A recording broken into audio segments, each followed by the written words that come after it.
bring back our panel of retired astronauts, Mike Hopkins, Peggy Whitson, and Nick Hague. So I've just been informed that there is yet another thing that is being troubleshot. I think it's the proper pronunciation, or there's a troubleshooting procedure going on right now.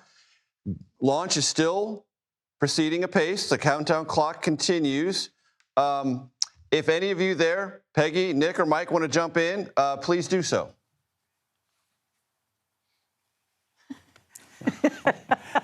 So, yeah, you know, this isn't uncommon in any of the launch countdowns that happen on any of the vehicles. There's always parameters that you're having to double check, systems that you want to just make sure that there's nothing wrong with it. Sometimes it's a sensor issue, sometimes it's a problem with the system itself.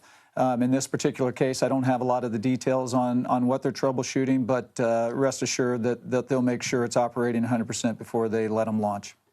It has been communicated to me that it is a sensor issue related to the underlying thing that was being dealt with and was successfully solved a little bit ago. Control room, if I have that incorrect, please correct me.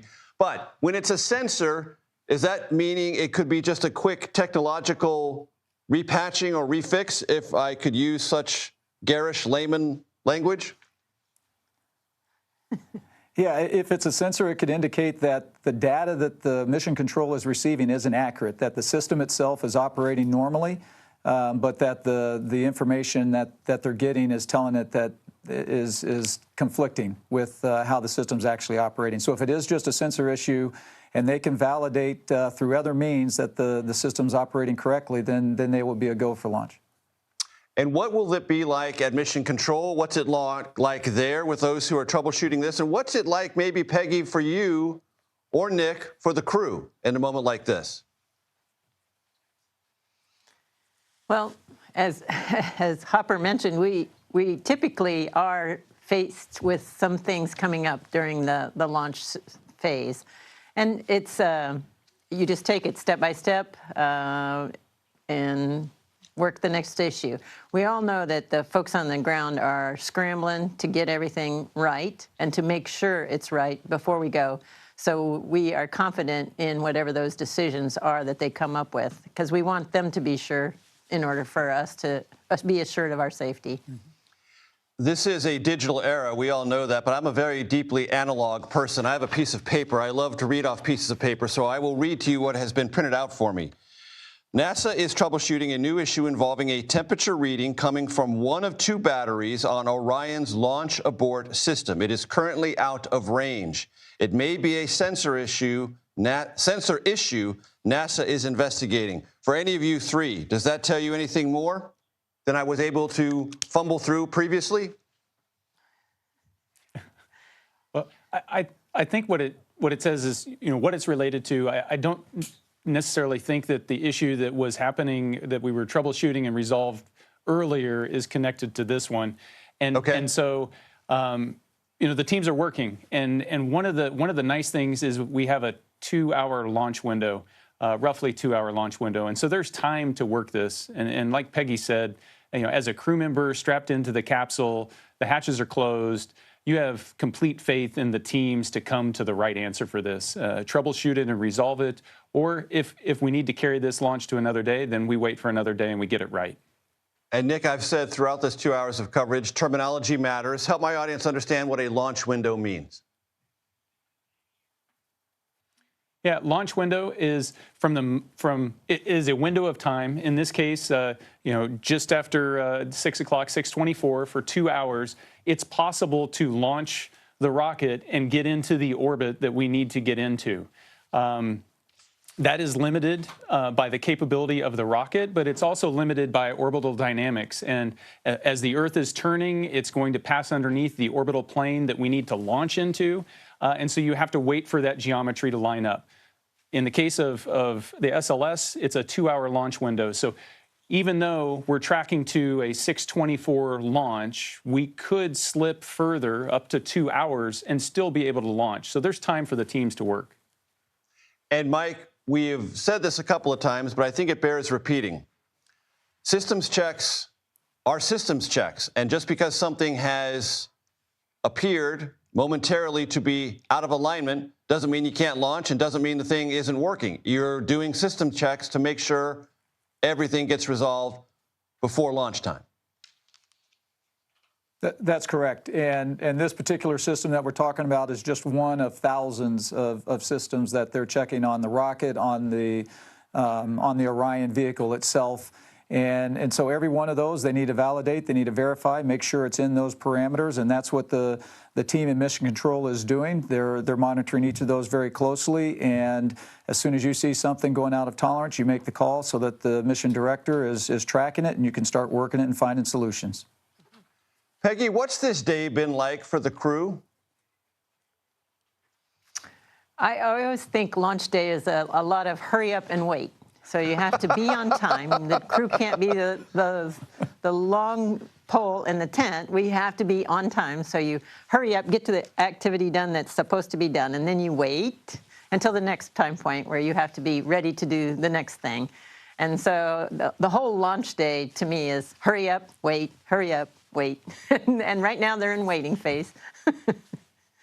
And we're not predicting anything. We're not projecting anything. The countdown clock continues. But if this, for safety purposes, is delayed a day, that is not a crisis for the crew, is it? And anyone can take that. No, not at all. No, it's not a crisis for the crew. They are going to be supportive of making the right decision, and that's important. Nick, anything you want to add to that? I think Peggy said it perfect. It's a team sport, and the crew depends on the ground to come to the right decision. There's a lot of data that the ground has access to and can troubleshoot and look into that the crew doesn't have. And so making sure that we get to the right answer here is what everybody wants to do. If that means waiting a day, then the crew is going to wait a day, and we'll be back at it again, and everybody will be just as excited. But we're all crossing our fingers because today's a pretty nice day for a rocket launch. It sure looks like it. It sure looks like it. Mike, before I let you and Peggy and Nick go, I've talked about this before, but I'd like. Oh, okay, we're gonna. Actually, I was just advised we're gonna keep talking, so that's good for me. I hope it's good for you. But Mike, I've talked about the stair-step nature, the stair-step nature of this mission, because Commander Whitman's been pretty clear about this. Look, on day 3, that doesn't guarantee we're going to go to day 4 or day 5 or day 6. Each day builds on the other. Is that unique for a mission like this? No, that's exactly how you design them. That's exactly how you build them. And the Artemis III will build on what they accomplish here under Artemis II, just like Artemis IV will go the next step. And that's the right way to do it. You buy down risk with each mission. It's just like the space station. The space station has helped buy down risk for these moments, and the moon is going to help buy down risk for eventually when we want to go on to Mars. And Nick, it's been described to me, and I've read this. It has also been described, and I've read it, so maybe that helps doubly.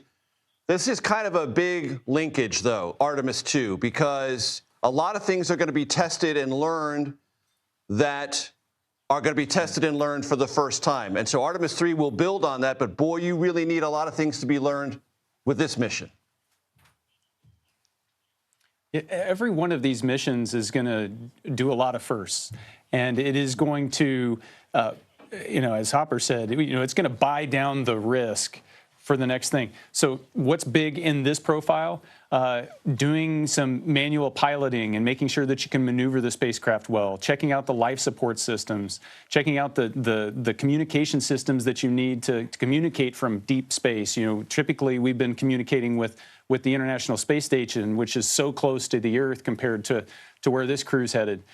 All of those things we're checking out. We're making sure that they're going to work because this is the vehicle that's going to take us back and forth routinely going into the future. And Peggy, you alluded to this a moment ago, but I just want to burrow a little bit deeper. This hurry up and wait. Is that a psychological process as much as it is a physical one? Yeah, I think it is. I think the crew has to adapt to the fact that, people are all around trying to make this a successful day. And we have to be ready when they need us to be ready. And I think that's part of our life as an astronaut. We have to be ready when the ground needs us to be ready. We have to be ready to perform on board. We have to be ready for the next event. That's That's part of our timeline, always chasing the red line or the timeline. Mike Hopkins, Peggy Whitson, Nick Hague, thank you very, very much. I want to head back to Mark Strassmann, who's at the Kennedy Space Center. Mark, catch us up on where we stand. It's a good question, Major. We have been working a couple of, in the last hour or so, we've been working a couple of technical issues, independent issues that both have to do with safety systems. First issue is resolved. Second issue has to do with a battery and whether the battery is located somewhere on the crew abort system, and they're trying to work that through. Right now, the countdown clock continues to tick. I see 28 minutes or so, this is it's hard to size up at this point where we are. It looks like we're still on track, but they are working through a last-minute issue, Major. Just when the last couple of days has seemed picture perfect, in the last couple of hours, we've seen a couple of snags, and they resolved the first one, and now they're working hard to resolve the second.